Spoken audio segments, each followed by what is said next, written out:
नमस्कार सभी प्यारे विद्यार्थियों का 10 मिनट की क्लास एक टॉपिक खल्लास में। और आज का जो टॉपिक आपका रहने वाला है वो है भारत के प्रमुख बंदरगाह। जैसा कि आप लोगों की डिमांड थी कि आप लोगों को बंदरगाहों का एक वीडियो यहां पर प्रोवाइड किया जाए, आपके एग्जाम में अक्सर यहां से प्रश्न आते रहते हैं, तो जल्दी से देख लेते हैं भैया भारत में बंदरगाहों की स्थिति क्या है।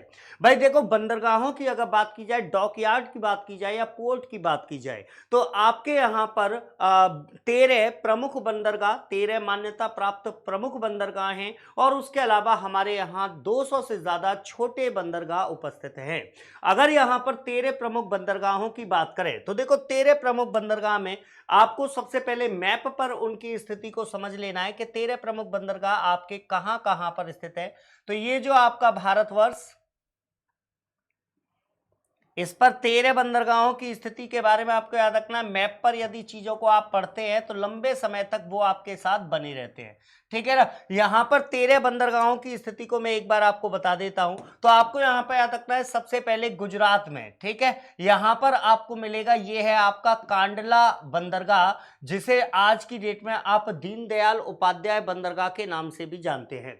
इसके अलावा अगर आप महाराष्ट्र में आते हैं तो महाराष्ट्र में आपको मिलेगा यहां पर मुंबई बंदरगाह, और इसके अलावा आपको महाराष्ट्र में ही एक और बंदरगाह मिलेगा, यह है आपका नाहवा सेवा बंदरगाह। नाहवा सेवा बंदरगाह, जिसको बेसिकली आज की डेट में आप लोग जवाहरलाल नेहरू पोर्ट ट्रस्ट के नाम से भी जानते हैं। इसको नाहवा सेवा जो है, इस नाहवा सेवा को आप लोग जवाहरलाल नेहरू पोर्ट के नाम से भी जानते हैं। गोवा की अगर हम बात करें तो गोवा में आपको यहां पर एक बंदरगाह मिलेगा और इसका नाम है मार्मुगांव, है ना, मार्मुगांव या फिर मार्मू गोवा करके ये बंदरगाह आपको गोवा में मिलेगा। इसके अलावा आपको यहां कर्नाटक में देखेंगे तो कर्नाटक में आपको यहां पर न्यू मैंगलोर, ठीक है, कर्नाटक में जो बंदरगाह आपको मिलेगा ये है आपका न्यू मंगलौर बंदरगाह। और इसके अलावा केरल की अगर हम बात करें तो केरल में आपको यहां पर जो बंदरगाह मिलेगा ये है आपका कोच्चि बंदरगाह। मतलब क्या हुआ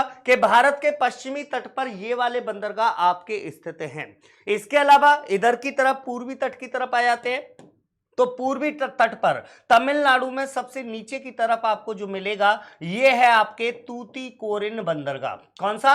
तूतीकोरिन बंदरगाह, तमिलनाडु।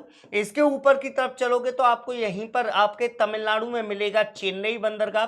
चेन्नई के ऊपर की तरफ चलते हैं तो यहां पर आपको मिल जाएगा एन्नौर बंदरगाह। कौन सा? एन्नौर। ये एन्नौर, चेन्नई, तूतीकोरिन, ये तीनों के तीनों जो है ये कहां पर स्थित है? तो ये आपके तमिलनाडु राज्य में स्थित है। इसके अलावा आंध्र प्रदेश की बात करें तो आंध्र प्रदेश में आपको मिलेगा विशाखापत्तनम, ठीक है, विशाखापत्तनम बंदरगाह। इसके अलावा आपके उड़ीसा की अगर हम बात करें तो उड़ीसा के क्षेत्र में आपको मिलेगा पारादीप बंदरगाह। कौन सा? पारादीप बंदरगाह। और आपके आकर कोलकाता की बात करें, है ना, तो कोलकाता में आपको यहां पर जो बंदरगाह मिलेगा ये है आपके हल्दिया बंदरगाह। अब आप कहोगे सर ये तो केवल 12 हुए, तो भैया 13वां बंदरगाह कहां पर है?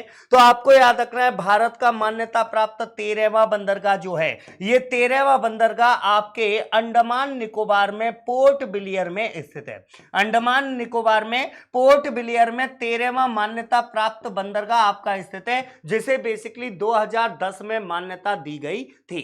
आगे की तरफ चलते हैं। यहां पर देखिए बंदरगाह जो मुख्य मुख्य है उनके बारे में बात कर लेते हैं। मुंबई बंदरगाह की बात करें सबसे पहले तो आपको याद रखना है कि यह एक प्राकृतिक बंदरगाह, नेचुरल पोर्ट है ना। और आपसे क्वेश्चन आता है कि भारत का सबसे बड़ा प्राकृतिक बंदरगाह कौन सा है? तो मुंबई बंदरगाह आपको याद रखना है। और याद रखेगा इसे भारत के प्रवेश द्वार के नाम से भी जाना जाता है। इसके अलावा आपको याद रखना है नाहवा सेवा बंदरगाह, जिसको जवाहरलाल नेहरू बंदरगाह के नाम से भी आप जानते हैं।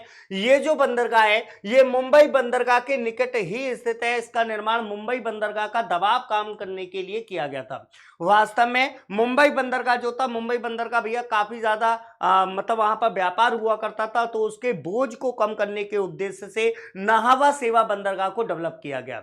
इसके अलावा नाहवा सेवा जो है यह बंदरगाह देश का सबसे आधुनिक और सर्व सुविधा युक्त बंदरगाह है। अगर आपसे क्वेश्चन आता है कि कौन सा भारत का सबसे आधुनिक बंदरगाह है, तो नाहवा सेवा बंदरगाह आपको याद रखना है। और इसका एक और नाम जवाहरलाल नेहरू बंदरगाह भी है, यह भी आपको याद रखना है। कांडला बंदरगाह की बात करें तो कांडला बंदरगाह आपके गुजरात में स्थित है। गुजरात में भी पूछ ले तो कहां पर, कच्छ की खाड़ी में। और ये किस प्रकार का बंदरगाह है तो आपको याद रखना है ये एक टाइडल पोर्ट है। टाइडल पोर्ट मतलब ज्वारीय बंदरगाह है ना। ज्वारीय बंदरगाह का मतलब क्या है कि यहां पर जब ज्वार आता है तो ज्वार के साथ में जो सागर का जल है वो सागर का जल खाड़ी के अंदर की तरफ आ जाता है, तो जहाज वगैरह जो है वो किनारे तक आ जाते हैं। और फिर जब आपके सागर में भाटा आता है, ऐब आता है, तो उस समय पर बेसिकली जब सागर का जल पीछे की तरफ लौटता है तो उसके साथ जहाज जो है वो भी सागर में लौट जाते हैं। तो आपको याद रखना है कांडला बंदरगाह भारत का एक प्रमुख बंदरगाह है जो बेसिकली आपके आज की डेट में काफी तेजी के साथ में डेवलप हो रहा है और इसको दीनदयाल उपाध्याय बंदरगाह के नाम से भी जाना जाता है। इसके अलावा यहां पर आपको मार्मुगांव या मर्मा गोवा करके लिखा रहता है, या लिखेगा मार्मुगांव बंदरगाह। मार्मुगांव बंदरगाह के बारे में आपको याद रखना है ये गोवा राज्य में स्थित है ना। और गोवा राज्य में कैसा है, प्राकृतिक बंदरगाह है। लेकिन एक और चीज याद रखिएगा, मार्मुगांव बंदरगाह जो है ये गोवा में आपके जुआरी नदी के मुहाने पर स्थित है। जुआरी नदी के द्वारा यहां पर एस्चुअरी बनाई जाती है, तो उसी एस्चुअरी पर आपके मार्मुगांव बंदरगाह स्थित है।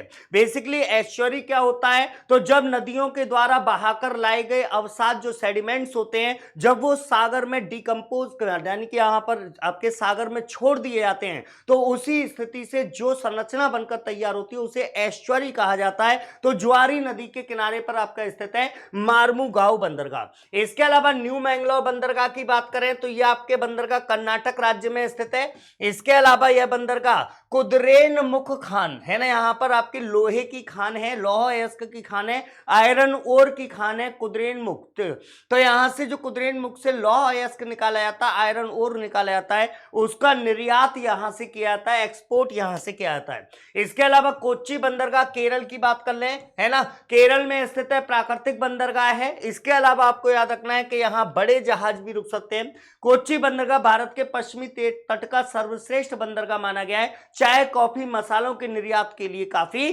फेमस है। इसके अलावा यहां पर एन्नौर बंदरगाह की बात करें तो देखो एन्नौर बंदरगाह के बारे में आपको याद रखना है कि ये आपके तमिलनाडु राज्य में स्थित एक आपके कृत्रिम बंदरगाह है और एक आधुनिक बंदरगाह है एन्नौर बंदरगाह। इसके बाद हल्दिया बंदरगाह जो आपके बेसिकली पश्चिम बंगाल में आपका कौन सा है, हल्दिया बंदरगाह, जो कलकत्ता बंदरगाह के दक्षिण में हुगली नदी पर कलकत्ता के भार को कम करने हेतु बनाया गया था।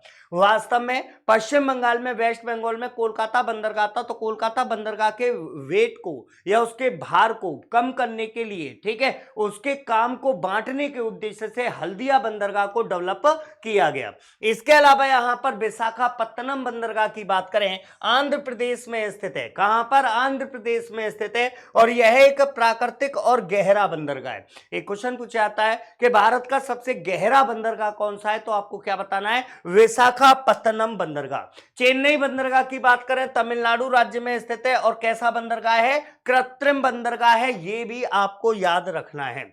पारादीप बंदरगाह की बात करते हैं तो पारादीप बंदरगाह यहां पर आपको याद रखना है कि यह भारत के पूर्वी तट के किनारे उड़ीसा राज्य में स्थित है। पारादीप कहां पर स्थित है, तो यह आपके उड़ीसा राज्य में पूर्वी तट पर स्थित है आपके पारादीप बंदरगाह है ना। आगे की तरफ चलते हैं तो यहां पर आपको याद रखना है तूतीकोरिन बंदरगाह। यह बंदरगाह तमिलनाडु राज्य में दक्षिणी छोर पर स्थित है, मतलब तमिलनाडु राज्य में भी नीचे की तरफ अगर आप जाएंगे तो वहां पर आपको तूतीकोरिन बंदरगाह देखने को मिलेगा। पोर्ट ब्लेयर की अगर हम बात करें तो अभी अभी मैंने बताया कि भारत का मान्यता प्राप्त 13वां बंदरगाह जो है वो पोर्ट ब्लेयर अंडमान निकोबार में स्थित है, और इसको 2010 में भारत के 13वें बंदरगाह के रूप में मान्यता प्रदान की गई है। ठीक है, तो ये थे भैया आपके भारत के प्रमुख बंदरगाह। उम्मीद है भाई सभी लोगों को यहां पर चीजें समझ में आई होंगी। नेक्स्ट वीडियो में किसी नए टॉपिक के साथ आपसे दोबारा मुलाकात करेंगे, तब तक के लिए जय हिंद जय भारत।